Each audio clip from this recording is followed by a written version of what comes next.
ইতিহাস শুধু রাজাদের কথা বলে না, কখনো কখনো বলে এমন একজন মানুষের কথা যিনি ছিলেন মসজিদের ইমাম কিন্তু হয়ে উঠলেন একটি রাষ্ট্রের শাসক। একজন আলেম যার ভাষণে পালিয়েছিল এক রাজা, যার রেডিও বার্তায় জেগে উঠেছিল কোটি কোটি জনতা, আর যার মৃত্যুর পরেও কেঁদেছিল পুরো একটা জাতি। Ayatollah Ruhollah Khomeini. আজকে আমরা জানবো এই মহামানবের বিষয়ে। আরেকটা কথা বলে নেই, আপনি যদি আমাদের চ্যানেলে নতুন হয়ে থাকেন তাহলে অবশ্যই আমাদের চ্যানেলটি সাবস্ক্রাইব করে পাশে থাকা বেল আইকনটি বাজিয়ে দিবেন, যেন পরবর্তী কোনো ভিডিও মিস না হয়ে যায়। 1902 সালের 24শে সেপ্টেম্বর ইরানের খুমেইন শহরে জন্ম নেয় এক শিশু। নাম রাখা হয় রুহুল্লাহ। মাত্র 5 মাস বয়সে বাবাকে ব্রিটিশপন্থী স্থানীয় জমিদাররা হত্যা করে। এরপর কলেরা রোগে মারা যান মা ও খালা। শৈশব কেটেছে অনাথ হয়ে, কিন্তু চোখে ছিল এক অন্যরকম নীরব আগুন। ছোটবেলা থেকেই তার ধর্মীয় শিক্ষা শুরু।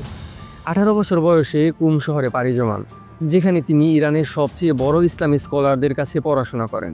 তিনি শুধু একজন মোল্লা ছিলেন না, তিনি ছিলেন ফিকহ, দর্শন, গণিত ও কবিতা, এমনকি রাজনীতিরও গম্ভীর ছাত্র। ইরানের তৎকালীন রাজা মোহাম্মদ রেজা পাহলভি ঘোষণা দিলেন সাদা বিপ্লব। পশ্চিমা সংস্কৃতির আদলে আধুনিকতা, নারী স্বাধীনতা ও ধর্ম কমিয়ে আনা। একজন মানুষ চুপ থাকলেন না, গর্জে উঠলেন। তিনি বললেন, ইসলামকে ছাড়া উন্নয়ন মানে আত্মাকে হত্যা করা। 1963 সালে খুমেনি প্রথম গ্রেফতার হলেন। শিক্ষার্থীদের রক্ত ঝরল রাস্তায়। এরপর তাকে দেশ ছাড়া করে পাঠানো হলো তুরস্কে, পরে ইরাকের নাজাফে। জীবনের 13টি বছর কাটাতে হয় নির্বাসনে, কিন্তু তিনি চুপ থাকেননি। নাজাফ থেকে রেডিওতে একটার পর একটা বার্তা পাঠাতে লাগলেন, যেখানে তিনি শাহের পতন চাইলেন আর জনগণকে জাগাতে লাগলেন। এক সময় ইরাকেও তার অবস্থান অস্থির হয়ে যায়। তখন তিনি পাড়ি জমান ফ্রান্সের প্যারিসে। 1978 সাল, ফ্রান্সের ছোট্ট শহর নুফলসাতো থেকে একটি ছোট মাইক্রোফোনে রেকর্ড করা হতো তার বার্তা। সেটাই ছড়িয়ে পড়তো পুরো ইরানে ক্যাসেট টেপে। শাহের পতন ছিল অনিবার্য, আর হয়েও গেল। খুমেনির কণ্ঠ ছিল শীতল কিন্তু বজ্র গম্ভীর। শেষমেশ 1979 সালের ফেব্রুয়ারিতে তিনি ফিরলেন দেশে। বিমানবন্দরে অপেক্ষা করছে 30 লক্ষ মানুষ। ইতিহাসের সবচেয়ে বড় স্বাগত সংবর্ধনা, যেমনটা কোনো রাজাও পায় না, তেমনটাই পেয়েছিল একজন ভবিষ্যৎ দ্রষ্টা। খুমেনি ঘোষণা করলেন ইরান হবে ইসলামী প্রজাতন্ত্র। তিনি তৈরি করলেন বেলায়েতি ফাকিহ তত্ত্ব, অর্থাৎ ইসলামী আলেম হবেন দেশের সর্বোচ্চ নেতা। তিনি নিজেই হলেন সেই প্রথম সুপ্রিম লিডার। এটা ছিল এক অভিনব ধারণা, যেখানে ধর্ম ও রাষ্ট্র একে অপরের ছায়া। 1980 সালে ইরাকে ক্ষমতায় এলেন সাদ্দাম হোসেন। ইরানের সদ্য বিপ্লবী অবস্থায় আক্রমণ করলেন তিনি। শুরু হলো এক ভয়াবহ যুদ্ধ। চলল 8 বছর। প্রায় 10 লাখ মানুষ নিহত বা আহত হয়, কিন্তু খুমেনি মাথা নোয়াননি। তিনি বললেন, আমরা শহীদ হতে পারি কিন্তু দাস হব না। এই যুদ্ধ ইরানকে আরও একত্র করলো। সামরিক দিক থেকে দুর্বল হয়েও তারা দাঁড়িয়ে থাকলো বিশ্বাস ও ঐক্যের শক্তিতে। খুমেনি শুধু ইরানের নেতা ছিলেন না, তিনি হয়ে উঠলেন একটি আদর্শের প্রতীক। 1979 সালে মার্কিন দূতাবাস দখল করে নেয় একদল ছাত্র। 52 জন মার্কিন নাগরিক জিম্মি হয়ে থাকে 444 দিন। বিশ্ব তাকিয়ে থাকে খুমেনির প্রতিক্রিয়ার দিকে। তিনি বলেন, এই বিপ্লব ইসলামী অপমানের প্রতিশোধ। এরপর 1989 সালে সালমান রুশদির বই দ্য সাটানিক ভার্সেসকে অবমাননাকর ঘোষণা করে তিনি ইস্যু করেন ফতোয়া, যাতে লেখককে হত্যার আহ্বান জানানো হয়। 1989 সালে 3 জুন আয়াতুল্লাহ রুহুল্লাহ খমেনি মৃত্যুবরণ করেন। তার জানাজায় 1 কোটিরও বেশি মানুষ উপস্থিত ছিল। ইতিহাসের সবচেয়ে বেশি জনবহুল জানাজা ছিল তার। তার সমাধিস্থল আজও লাখো মানুষের তীর্থস্থান। তার উত্তরসূরি হিসেবে দায়িত্ব নেন আয়াতুল্লাহ আলী খামেনি। আর শুরু হয় এক নতুন অধ্যায়ের। একজন মানুষ যিনি কোনোদিন সিংহাসনে বসেননি, কিন্তু ইতিহাসের সিংহাসন তাকেই দিয়েছে শিরোপা। তিনি ছিলেন না সেনাপতি, কিন্তু তার ডাকে সৈনিক মরেছে। তিনি ছিলেন না রাজনীতিবিদ, কিন্তু তার চিন্তা আজও নিয়ন্ত্রণ করে একটি জাতির রাষ্ট্রনীতি। আয়াতুল্লাহ খুমেনি একটা নাম না, একটা সময়, একটা অগ্নিজাগরণ। তার উত্তরসূরি হিসেবে দায়িত্ব নেন আয়াতুল্লাহ আলী খামেনি। আর শুরু হয় এক নতুন অধ্যায়ের। উত্তরণ হলো এক বিপ্লবী নেতা। আয়াতুল্লাহ আলী খামেনি জন্মগ্রহণ করেন 1939 সালের 17 জুলাই ইরানের মাশহাদ নগরীতে, যা শিয়া মুসলিমদের কাছে এক পবিত্র স্থান। তার পিতা ছিলেন একজন ধর্মীয় আলেম, সাধারণ জীবনযাপনে অভ্যস্ত, আর মা ছিলেন মমতাময়ী কিন্তু কঠোর নীতিবান। ছোটবেলা থেকেই আলী খামেনির জীবন আবর্তিত হয়েছে কোরআন, হাদিস ও ইসলামী শিক্ষার চারপাশে।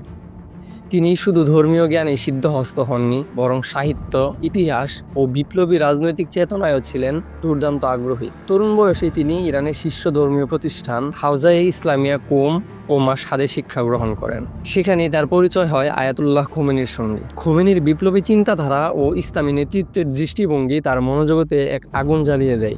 আর এই আগুন থেকেই জন্ম নেয় এক বিপ্লবী আলেম, যিনি শুধু মিম্বরে কথা বলেই থেমে থাকেননি। তিনি কলম ধরেছেন, বন্দুক ধরেছেন, আর নেমেছেন স্বৈরশাসনের বিরুদ্ধে সংগ্রামে। শাহ মোহাম্মদ রেজা পাহলভীর স্বৈরতান্ত্রিক শাসনের বিরুদ্ধে মুখ খুলে আলী খামেনি একাধিকবার জেল খেটেছেন, নির্মমভাবে নির্যাতিত হয়েছেন, এমনকি তার জীবনে একাধিকবার হত্যা চেষ্টাও চালানো হয়েছে।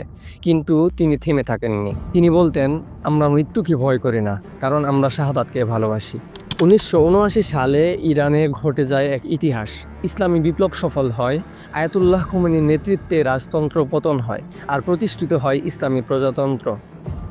এই বিপ্লবে আলী খোমেনির অবদান ছিল অপরিসীম। তিনি ছিলেন খোমেনির বিশ্বস্ত সহযোদ্ধা, রাজনৈতিক কৌশলবিদ, একজন দৃঢ় কণ্ঠস্বর। বিপ্লবের পর তিনি একে একে বিভিন্ন গুরুত্বপূর্ণ দায়িত্বে নিযুক্ত হন। তেহরানের ইমাম জামা, ইসলামী বিপ্লবী গার্ডের উপদেষ্টা, সংসদ সদস্য।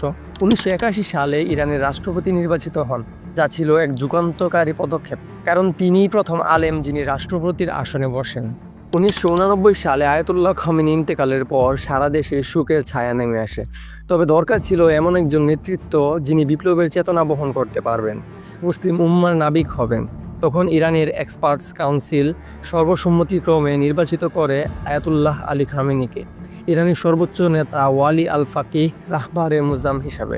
এটি ছিল ইতিহাসের এক মোড় ঘোরানো মুহূর্ত। একজন বিপ্লবী আলেম যিনি ছিলেন নিপীড়িত, কারাবন্দী, আজ সেই রাষ্ট্রের সর্বোচ্চ ক্ষমতার অধিকারী। আজ তিনি ইরানের নেতা নন, তিনি হলেন গোটা মুসলিম বিশ্বের বঞ্চিত, নির্যাতিত, প্রতিরোধকারী জাতির এক অনুপ্রেরণা। তিনি বলেন, আমাদের যুদ্ধ অন্যায়ের বিরুদ্ধে, আমাদের অস্ত্র সত্য, ঈমান আর শুদ্ধ আদর্শ। আয়াতুল্লাহ আলী খামেনির জীবন কেবল একটি জীবনের গল্প নয়, এটি একটি আদর্শের উত্থান, এটি একটি আত্মত্যাগের গাথা, একটি ইসলামী বিপ্লবের জ্বলন্ত সাক্ষ্য। তিনি প্রমাণ করে দিয়েছেন, যদি বিশ্বাস থাকে, ইখলাস থাকে, তবে নিপীড়ন থেকে উঠে এসেও নেতৃত্ব করা যায় পুরো এক জাতিকে। আয়াতুল্লাহ আলী খামেনির জীবন প্রমাণ যে ঈমান, ত্যাগ আর আদর্শের শক্তি থাকলে জেল থেকে শুরু করে জাতির শিখরে পৌঁছানো সম্ভব। তিনি দেখিয়ে দিয়েছেন, নেতৃত্ব মানে ক্ষমতা নয়, দায়িত্ব। সংগ্রাম মানেই পতন নয়, তা হয়ে উঠতে পারে উত্থানের সিঁড়ি। তার জীবন আমাদের শেখায়, সত্যের পক্ষে থাকা মানেই একদিন ইতিহাস গড়ার সুযোগ পাওয়া। আজকের ভিডিও এই পর্যন্তই। আমাদের ভিডিওটি আপনাদের কেমন লেগেছে অবশ্যই কমেন্ট করে জানাবেন। আপনাদের একটা কমেন্ট আমাদের অনুপ্রেরণা জাগায় এরকম নতুন আরও ভিডিও বানাতে। আর শেষ পর্যন্ত আমাদের সাথে থাকার জন্য ধন্যবাদ।